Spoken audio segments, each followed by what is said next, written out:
புதுச்சேரி வேளாண்மை துறை அமைச்சர் தேனி ஜெயக்குமார் பேராவூரணியில் நடைபெற்ற விழாவில் பங்கேற்க வந்தபோது புதுக்கோட்டை மாவட்டம் ஆலங்குடி அருகே அவரது கார் விபத்தில் சிக்கியது. இது தொடர்பான கூடுதல் தகவல்களை தருகிறார் எமது செய்தியாளர் மனோகர். மனோகர், வணக்கம். இந்த விபத்து எப்படி ஏற்பட்டது? மேலும் விவரங்கள். வணக்கம்.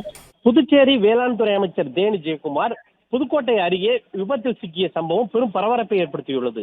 தஞ்சாவூர் மாவட்டம் பேராவூரணியில் ஒரு காதணி விழாவில் கலந்து கொள்வதற்காக புதுச்சேரி வேளாண் துறை அமைச்சர் தேனி ஜெயக்குமார், புதுச்சேரி பொதுப்பணித்துறை அமைச்சர் லட்சுமி நாராயணன் ஆகியோர் தனித்தனியாக காரில் சென்றனர். அமைச்சர் தேனி ஜெயக்குமார் புதுக்கோட்டையில் இருந்து வடகாடு வழியாக காரில் பேராவூரணி சென்றதாக சொல்லப்படுகிறது.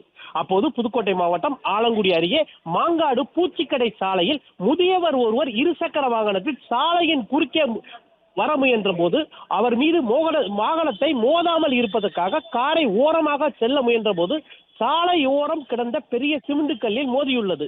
இதில் புதுச்சேரி அமைச்சர் தேனி ஜெயக்குமார் சிறு காயங்கள் ஏற்பட்டு உயிர் தப்பினார். மேலும் அவரது உதவியாளர் பிரகாஷ் மற்றும் அவருடன் சென்ற சுகுமார், அமைச்சரின் காவல் உதவியாளர் தயாநிதி, கார் ஓட்டுநர் சிலம்பரசன் உட்பட 5 பேர் தற்பொழுது புதுக்கோட்டை தனியார் மருத்துவமனையில் சேர்க்கப்பட்டு சிகிச்சை அளிக்கப்பட்டு வருகிறது.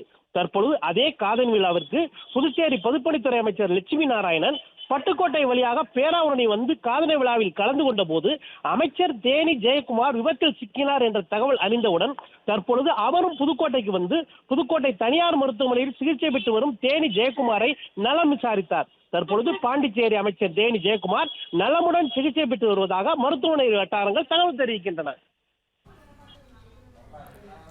விவரங்களுக்கு நன்றி. பிளே ஸ்டோர் மற்றும் ஆப் ஸ்டோரில் இருந்து பாலிமர் செயலியை QR கோடு மூலம் பதிவிறக்கம் செய்யுங்கள். செய்திகளை உடனுக்குடன் பெறுங்கள்.